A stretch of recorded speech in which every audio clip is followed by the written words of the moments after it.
فاعوذ باللہ من الشیطان الرجیم بسم اللہ الرحمن الرحیم یا بنی آدم خذوا زینتکم عند کل مسجد وکلوا واشربوا ولا تسرفوا انہ لا یحب المسرفین۔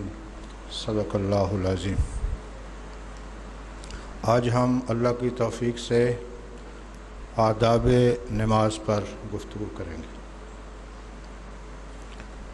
نماز بارگاہ الہی میں خصوصی حاضری ہے۔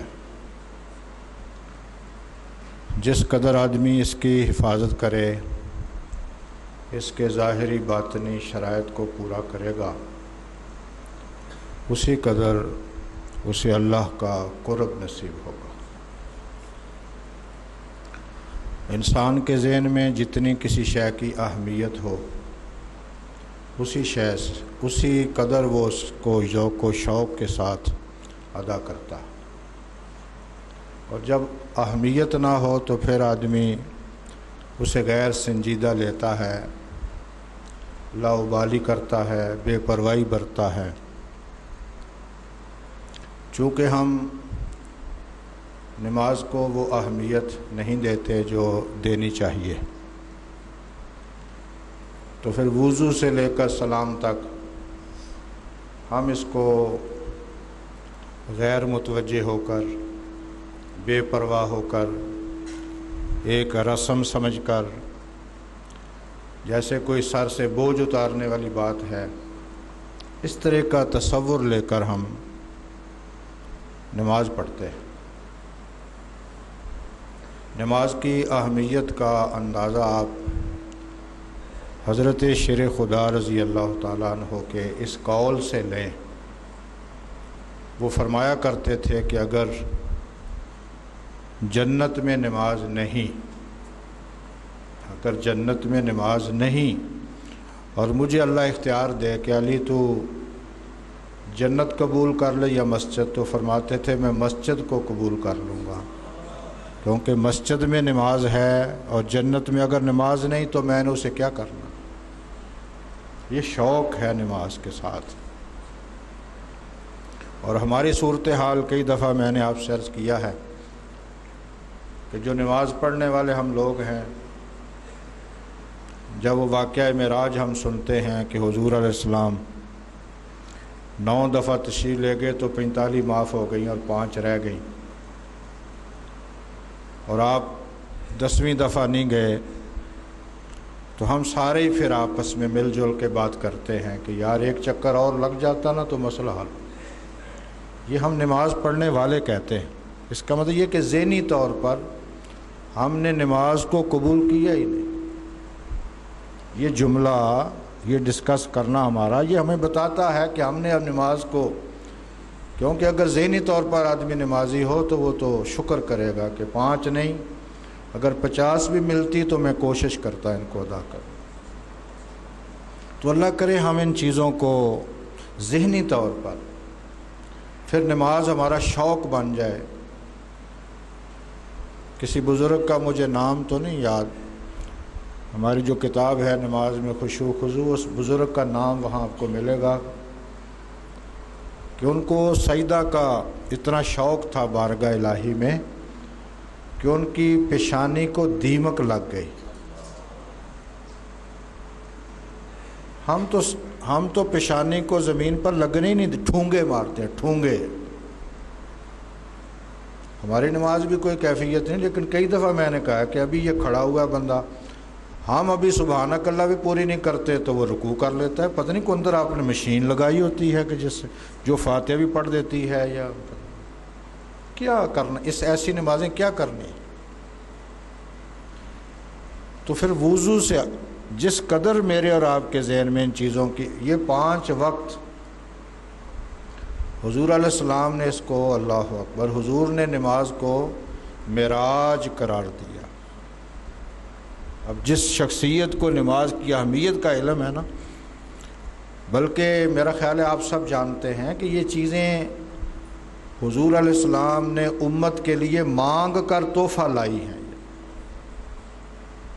کہ کیونکہ حضور علیہ السلام کی یہ فضیلت ہے، آپ کی شانوں میں سے ایک شان ہے کہ آپ نے ہمیشہ ہر معاملہ میں جو بھی اللہ نے حضور کو عطا کیا نا، اس کا فیض امت کو بھی عطا کیا۔ یہ حضور، یہ جب آیت اتری یہ ان اللہ و ملائکتہ یصلون علی النبی، کہ اللہ اور اس کے فرشتے نبی پر درود بھیجتے ہیں اپنے شایع نشاں، تو صحابہ نے پوچھا کہ یا رسول اللہ صلی اللہ علیہ وسلم اس میں سے ہمیں کیا حصہ ملا؟ تو سورۃ الفتح کی وہ آیت نازل ہوئی، هو الذی یصلی علیکم و ملائکتہ لیخرجکم من الظلمات الی النور، سورہ احزاب کی آیت ہے۔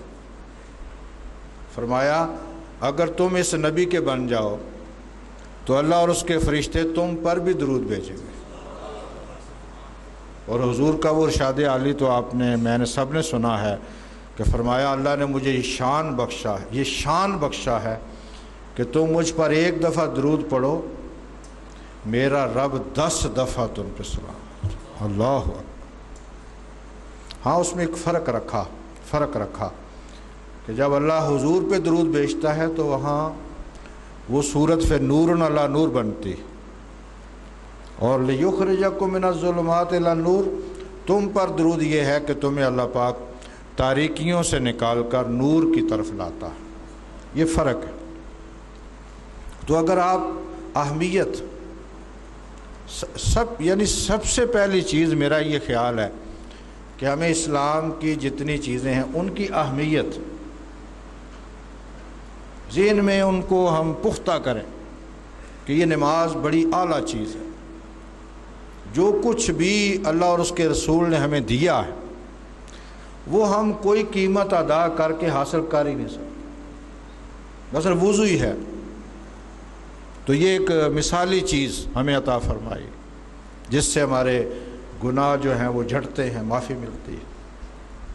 ہم قرآن کو اہمیت دیں، نبی کریم کو اہمیت دیں، ایک ایک نعمت نماز کو، اس تصور کو کبھی سوچیں آپ، باقی جتنی عبادات ہیں وہ اللہ کریم نے حضور علیہ السلام کو اس زمین پر عطا فرمائے۔ جیسے زکوٰۃ کا حکم زمین پر آیا، حج کا حکم، روزے کا حکم، نماز لا مقام پہ بلا کر عطا فرمائے۔ یہ بھی ایک اہمیت ہے کہ یہ تحفہ دیا۔ تو حضور نے چونکہ معراج ہوا حضور کو، تو اللہ پاک نے کہا کہ اپنی امت کو یہ تحفہ دو، جو نماز کے ظاہری باطنی حقوق کو پورا کرے گا اس کو اس زمین پر معراج حاصل ہوگا۔ اور سیدنا علی کا قول ہے رضی اللہ تعالیٰ عنہ، وہ کہتے ہیں میں جب تک اپنے رب کی تجلیات کا دیدار نہیں کرتا میں سجدہ نہیں کرتا۔ تو اپنی نماز کو اہمیت دو، اس کو بارگاہ الہی میں مکالمہ سمجھو۔ باقی جو اوقات ہیں اس میں ہم وہ اس درجے کے لوگ ہم نہیں ہیں کہ ہاتھ کام کی طرف، کار کی طرف، دل یار کی طرف، ہم اس درجے کے لوگ نہیں ہیں۔ ورنہ قرآن کریم میں سورہ نور میں اس درجے کے لوگوں کا بھی ذکر ہے، رجال لا تلہیہم تجارت ولا بیع عن ذکر اللہ۔ فرمایا کچھ مرد ایسے رجال، جس طرح پنجابی میں کہتے ہیں بڑا جنا ہے، بڑا مرد ہے، اسی طرح یہ قرآن کا لفظ ہے۔ بلکہ اگر ہمیں یہ جملہ سمجھ آ جائے تو بزرگوں کا ایک طریقہ بھی آپ کو سمجھ آ جائے۔ بزرگ جب لکھتے ہیں تو اپنے آپ کو مرد نہیں کہتے۔ آپ بزرگوں کی نعتیں پڑھیں، بزرگوں کے کلام پڑھیں، اس میں وہ اپنے آپ کو مؤنث گردانتے ہیں، مذکر نہیں اپنے آپ کو کہتے۔